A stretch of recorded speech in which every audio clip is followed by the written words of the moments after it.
Is the Panasonic G85 worth getting in 2019? Let's find out. What's up everyone, I'm the Everyday Dad, and if I can figure it out, you can figure it out. And we are talking about my favorite brand of cameras, Panasonic. And if you know me, if you've been watching the channel for any amount of time, I'm a huge Panasonic fan. I've been using their camera. My very first camera ever was the Lumix G7. It's a lot like the G7, but it has a lot more benefits in it. And it's really, the G85 is really a blend of the GH5 and the G9. So you get things like hybrid video and photography capabilities. We'll talk more about specs here in a second, but this can record in up to 4K 30 frames per second. And it can do that forever. There's not a lot of cameras out there, especially for this price point, that can just record forever. A lot of times there will be a recording limit placed on them about 30 minutes or depending on the heat, but this does not have that. It can record as long as you can give it memory and power. So it's really almost like the perfect camera, and I purchased this used on B&H for about 500 bucks with a kit lens. Like, that is a fantastic deal for a fantastic camera. So there are a few things that I consider to be the most important things when it comes to an online content creation camera, and the G85 ticks a lot of those boxes off. First up, let's talk about the build quality of the camera itself. Like, this camera has a 16 megapixel micro four thirds sensor. Again, it can record in up to 4K 30 frames per second or 1080p at up to 60 frames per second.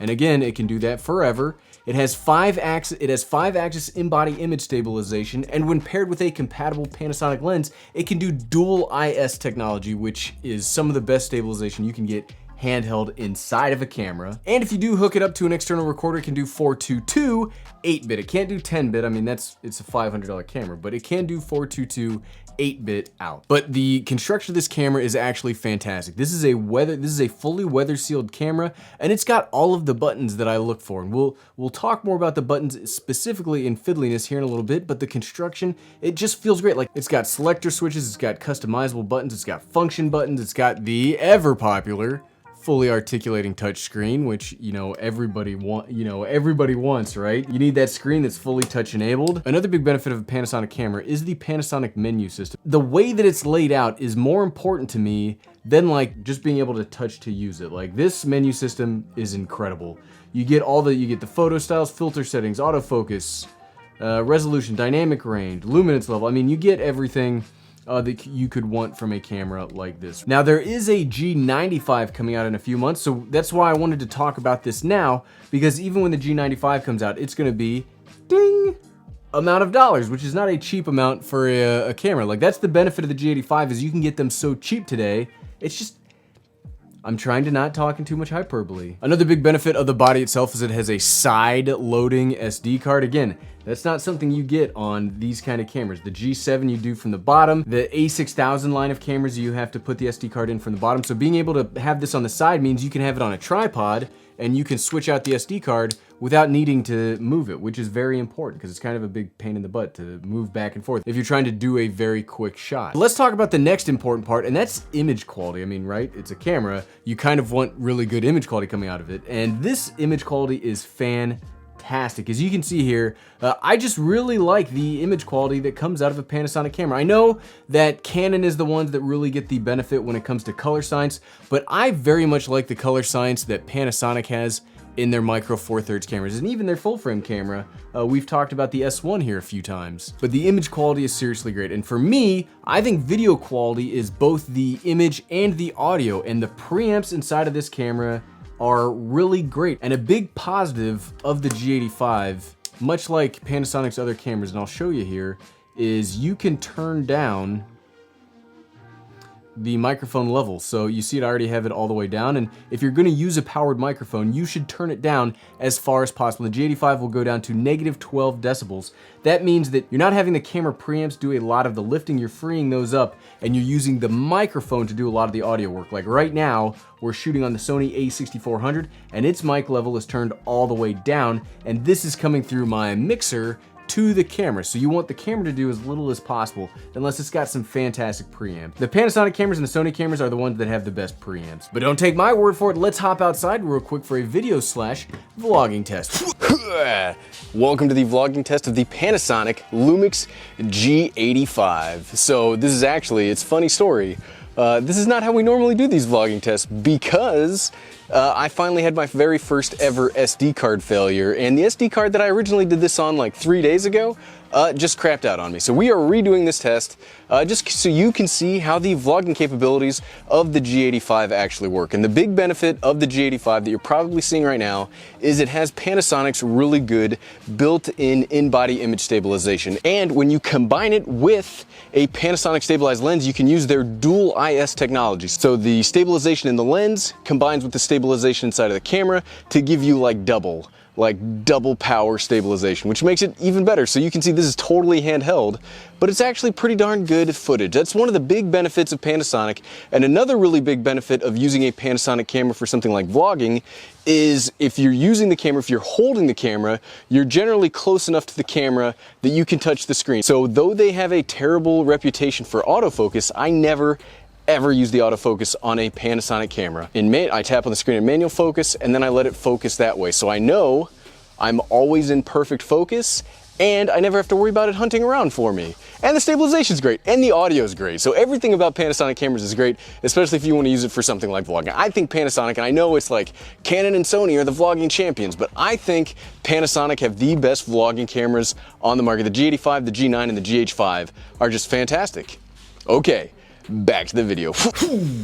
And we're back. So we've talked about the build quality of the camera, which is excellent. We've seen how good it works for vlogging. Again, dual IS is incredible. Next up, let's talk about ease of use. We kind of touched on it a little bit during the physical construction of the camera, but the G85 is incredibly easy to use. Like we already said, it's got all of the buttons, all of the dials you could want. The big thing that I really like in Panasonic cameras is they have manual focus. When Panasonic cameras are put into manual focus, it's not only manual focus when like you do the front ring here. I hate doing that. It does have focus peaking built in, so if you want to do that, you're totally okay with it. But what you can do, and what I prefer to do when it's in manual focus, is you can tap the screen and move it and it will focus wherever you move it to. And that's how we did the focus outdoors during the vlogging test. One of the big negatives of Panasonic cameras, and the G85 is no exclusion to this, especially when it comes to ease of use, is the autofocus is depth from defocus, or a contrast-based autofocus system, which does not work that well. Especially on the older cameras, it has problems acquiring focus, and it will do the contrast-based like warp. Like right now we're in autofocus with a pretty fast lens, but it's a phase detection autofocus system, so contrast-based will let you get the focus, but then from there, phase detection lets the camera know like where to stay. This only has contrast-based, so when you're using autofocus, whether you have face priority or not, you'll still see that hunting in the background. So the way to get around that is to not use autofocus. Just use the manual focus, and you can use it to great effect. Like I really like, Panasonic cameras do get beaten up about their autofocus because currently they're trailing in just about every situation when you're trying to focus on something. That's why this tap to focus is so important. And another huge benefit when it comes to ease of use. So you saw me complain during the S1 video about the new Panasonic app. I don't like it. I think the old one is much better, and this has the old Panasonic app. So here, I'll turn it on real quick so you can see what I'm talking about. So you connect to G85 through your, I have an iPhone, but you connect, open up the app, and you can fully control the camera from your phone. So yes, establish the connection. This app is just about the main reason to get a Panasonic camera. Like it is the most user-friendly, powerful thing that you can use with a camera. So you'll see we have full control over the G85 from our phone. So if you're not gonna be close enough to touch the camera, you can focus with the app. Like look at that. Like it's incredible. You can focus, you can change all of the settings. You wanna change white balance, change it from your phone. You wanna change shutter speed, change it from your phone. You wanna change aperture, change it from your phone. Like everything can be controlled from this, from great distances away from the camera. It's the best thing that Panasonic has going for it. Please fix your new system, Panasonic, in the S1. Like the new app is not as good. So there's two parts of ease of use, right? There's before you hit record and there's after you hit record. After you hit record is a little thing I call fiddliness, and that means how easy is the camera to use while it's recording. I mean, you could take all the time in the world to set the camera up, but after you hit record, that's very important because you just don't have time to mess around. Like right now, I'm trusting these two cameras to work because I don't have time to mess with them while I'm trying to talk to you. And we already kind of smushed those all together in ease of use. We're off script right now. These new videos are me being unscripted, so I assume the editing is gonna be a huge pain in the butt trying to pare all my rambling down. So we've seen how good the image quality looks. We've seen how easy it is to get that image quality. What do we need to do? Like, what does the ecosystem for the G85 looks like? If we buy it and we wanna upgrade, we want new lenses, accessories, stuff like that, there's a very robust ecosystem for the G85. There are plenty of lenses. Micro Four Thirds is a very established lens system that you can use all sorts of first-party lenses on it. Not only that, but Micro Four Thirds is a very unique mount in that it can adapt. Almost every single lens type can be adapted to the Micro Four Thirds. The two popular ones are the Nikon DSLR and the Canon DSLR. There are cinema lenses you can use with these things.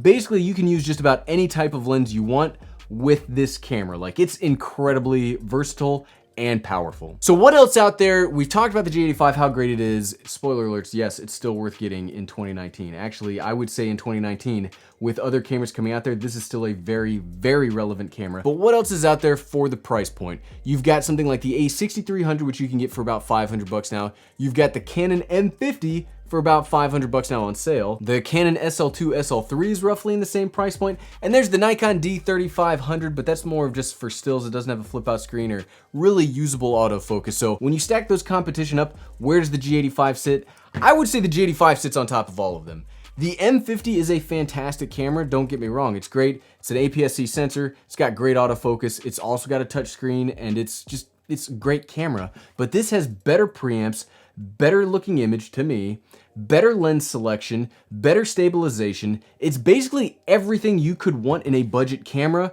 for, like, again, 500 bucks. Like, absolutely, the Panasonic G85 is totally worth buying in 2019. We'll check out the G95 when it comes out, but it's gonna have to do really well to sway me away from the G85. What is your favorite budget cameras that you still use in 2019? Leave a comment below, let me know. I would love to hear it. Thanks for watching.